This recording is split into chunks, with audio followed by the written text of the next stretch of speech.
Dalam meniti arus globalisasi ini, golongan belia menjadi pemangkin bagi masa depan sesebuah negara. Belia secara ringkasnya didefinisikan sebagai golongan di antara fasa kanak-kanak dan dewasa, iaitu sekitar umur 15 hingga 29 tahun. Setiap negara di seluruh dunia mempunyai belia-belia yang berjaya dan membawa perubahan kepada negara masing-masing. Tahukah anda bahawa di negara kita kini juga terdapat belia-belia unggul yang telah menjadi modal insan kepada masyarakat negara kita? Ini merupakan antara 3 tokoh belia di Malaysia.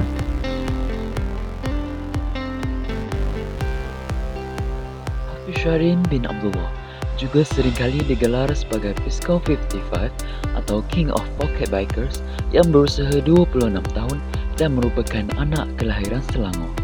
Hafiz sudah melakar banyak kemenangan dan menjulang bendera Malaysia di pentas antarabangsa seperti mendapat podium ketiga di Litar Antarabangsa Misano, Itali dan juga mendapat tempat ketiga di kejuaraan MotoGP di Jepun. Jadi, mengapa Hafiz Syarin perlu dijadikan contoh kepada para belia di luar sana? Pertama sekali, Hafiz sudah mengharumkan nama negara Malaysia dengan membawa pencapaiannya ke pesada antarabangsa kejuaraan motosikal dunia. Hafiz diiktiraf sebagai pelumba nombor 1 negara dan sering dianggap sebagai ikon pemotoran Malaysia dan juga seorang yang merendah diri kerana sering dilihat bersujud sebagai tanda bersyukur apabila tiba di garisan penamat.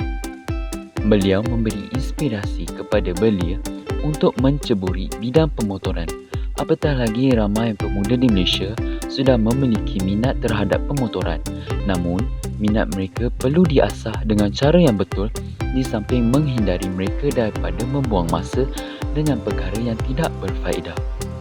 Sudah jelas bahawa Hafiz Syarin wajar dicontohi oleh para belia masa kini agar mereka boleh terinspirasi untuk mengembangkan potensi diri dan berupaya untuk menjadi tulang belakang negara suatu hari nanti.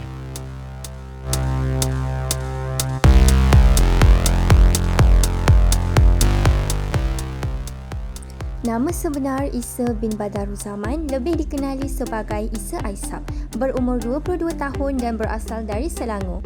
Beliau mempunyai production sendiri yang dikenali sebagai Isa Aisap Production. Beliau turut mempunyai 1.75 juta pengikut di YouTube dan 705,000 pengikut di Instagram. Persoalannya, mengapakah Isa Aisap merupakan seorang belia yang patut dicontohi oleh belia-belia di luar sana? Isa sentiasa memanfaatkan akaun YouTube peribadinya untuk membantu dan memberi pengajaran kepada masyarakat luar. Berikut merupakan video yang dapat memberi pengajaran buat sesiapa sahaja yang menontonnya dan juga membantu masyarakat di luar sana selain daripada menarik perhatian orang ramai untuk menjadi pengikut setianya di YouTube. Sudah terang lagi kan bersuluh, Isa Aisap merupakan belia yang banyak memberi manfaat kepada masyarakat.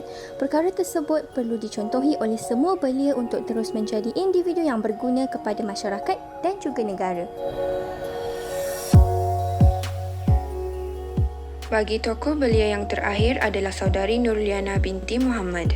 Beliau merupakan anak kelahiran negeri Pahang dan adalah penerima anugerah Perdana Belia Negara 2020 kategori individu wanita sempena sambutan Hari Belia Negara tahun ini. Nurliana aktif dalam pelbagai program kepimpinan, motivasi, kesukarelawan dan kesukanan sejak berusia 9 tahun lagi. Siapa sangka, walau dulunya dikira sebagai introvert, kini beliau telah menerima pelbagai anugerah, jawatan dan aktif menyertai aktiviti dengan badan bukan kerajaan dan pertubuhan belia yang dijalankan di dalam maupun luar negara. Walaupun bergiat aktif, beliau tidak pernah mengabaikan pelajaran sehinggakan beliau menerima anugerah dekan jurusan Sains Kesihatan pada setiap semester. Pencapaian beliau sudah tentu dapat dijadikan inspirasi kepada belia masa kini. Oleh kerana beliau membesar dalam kalangan rakan yang mempunyai latar belakang keluarga bermasalah, termasuk penceraian, terbabit dengan gejala dadah, kaki ponteng, mat rempit dan sebagainya, ianya meningkatkan kesedaran beliau bahawa belia kini perlu diberi bantuan dan bermula dari situlah beliau menjadi lebih aktif bergiat secara langsung dengan dunia belia. Kerana minat mendalam untuk membantu belia, Nurliana sanggup menolak tawaran beasiswa melanjutkan pengajian ke luar negara untuk menjadi seorang doktor. Malah pernah melakukan pelbagai kerja termasuk menjadi penulis, guru, pencanting batik, jururawat, usahawan dan kini sebagai pengasas Akademi Usahawan, Usahawan Pakaian Muslimah serta penasihat kepada Hub Usahawan Digital dan Smart Belia Malaysia Pahang.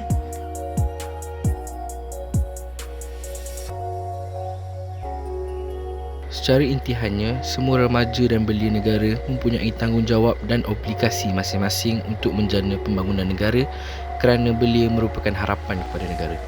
Pemuda-pemudi negara merupakan tunjang yang bakal menerajui kepimpinan negara. Maka belia haruslah memerdekakan diri daripada dibelenggu masalah sosial. Seperti mana contoh-contoh yang telah disebut, kita perlu menjadi belia yang berkualiti dan mampu memenuhi aspirasi negara.